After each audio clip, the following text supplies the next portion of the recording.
Formal na inilunsad ng Cebu City Police Office ang Proficiency Firing Program sa pangunguna ni City Director Police Colonel George B. Ilanan sa CCPO Firing Range sa Camp Sotero, Cabahog, Cebu City noong Hunyo 2 taong kasalukuyan.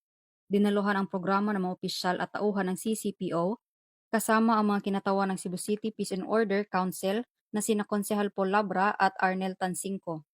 Binigyang diin sa aktibidad ang kahalagahan ng patuloy na pagsasanay upang mapanatili ang disiplina, katumpakan at responsableng paggamit ng armas. Matapos ang seremonya, isinagawa ang mga natatakdang firing exercises sa ilalim ng mahigpit na pangangasiwa ng mga range officers at safety personnel. Tiniyak din ang mahigpit na pagsunod sa mga itinakdang safety protocols at standard operating procedures upang mapanatili ang kaligtasan ng lahat ng kalahok.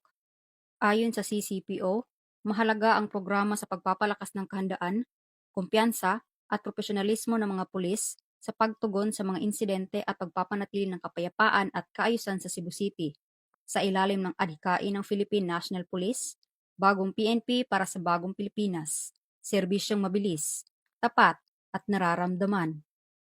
Mula dito sa Cebu City Police Office, ako inyong PNN correspondent, Patrolwoman Flora May Asares, nagbabalita para sa Police News Network, halagad ng batas, tagataguyod ng balitang pulis, bagong PNP para sa bagong Pilipinas, serbisyong mabilis, tapat, nararamdaman.